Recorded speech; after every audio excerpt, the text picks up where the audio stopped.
So here we have done with our this math. We will go with the next one. Next one is pretty much half completed. So here we will just calculate our total average rate of total rate of return, then average rate of return, then we will calculate the deviation from the average.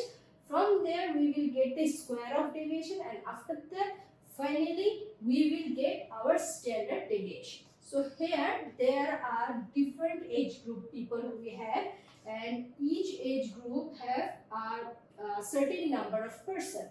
So here 0 to 10 age group, under this age group we have 5 members, and we will go with the rest of the things by following the age group. After that we will find out the deviation from the average of this age group, then finally we will go with the standard deviation. So let's start with this one. So here we know we have pretty much every basic information, which is age group and the number of persons. So from there we will find out firstly the total of the number of person of different age groups. So over here total we have to add it up everything. 5 plus 19, then plus, then 4 plus 38 plus 29 plus 10 plus finally 20. We have total of 125 person from the different age group. After that we will find out the average rate of return. Average rate of return. So over here how we will find out the average rate?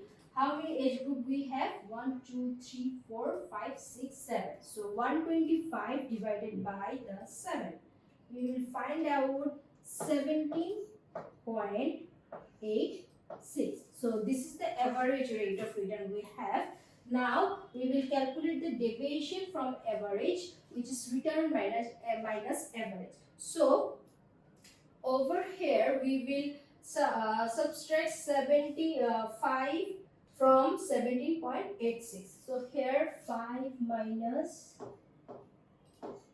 17.86, and then 19 minus 17.86, 4 minus 17.86, after that 38 minus 17.86, then 29 minus 17.86,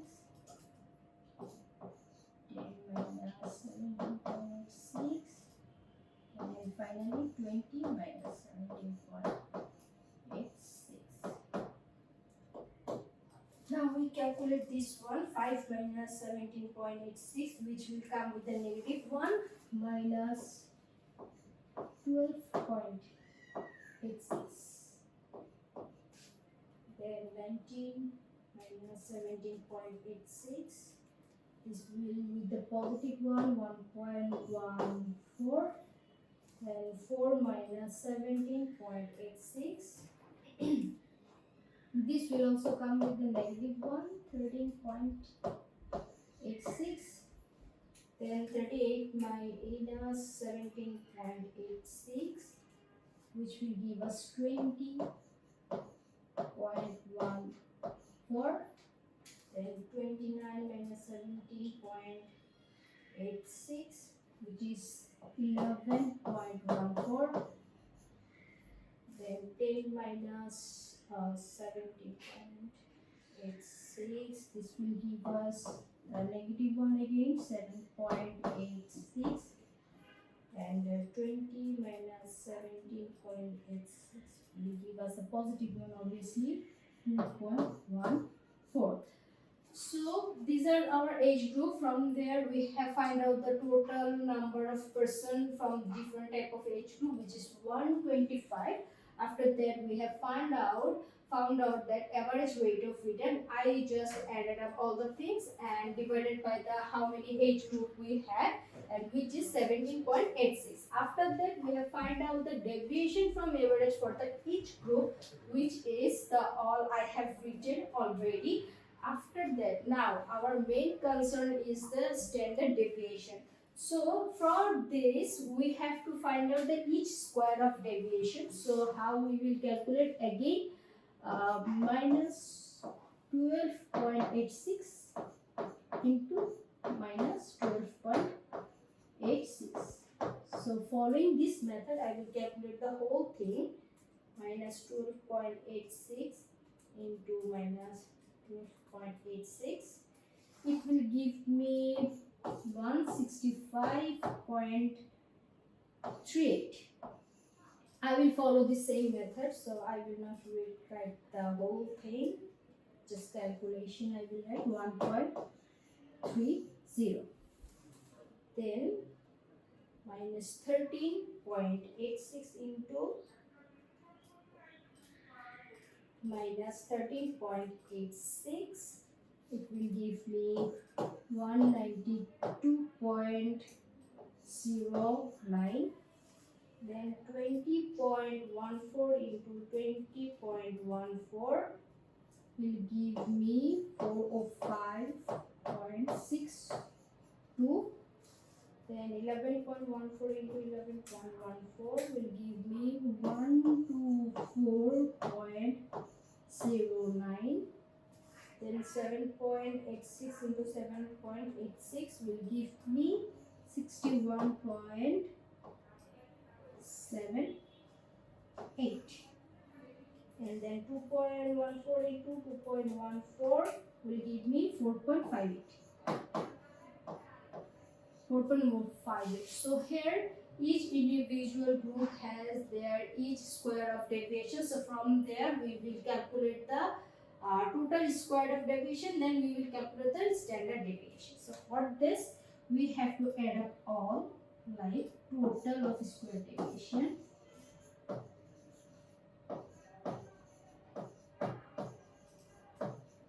Total of square deviation is 165.38 plus 1.3 plus 192.09 plus 405.62 plus 104.09 plus 61.78 plus 4.58. So our total square deviation is 954.84. So our standard deviation equals to 954.84 divided by how many age group we have? 1, 2, 3, 4, 5, 6, 7.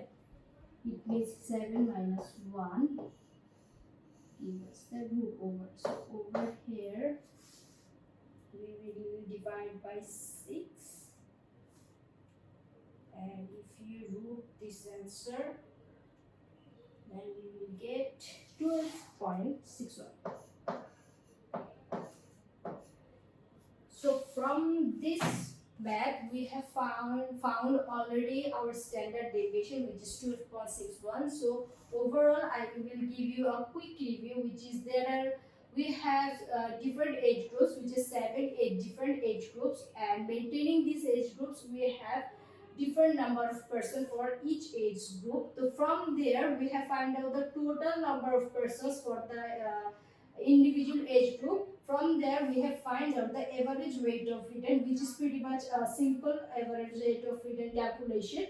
After that we have find out that a deviation from the average, which is very simple. I have written already detailed calculation.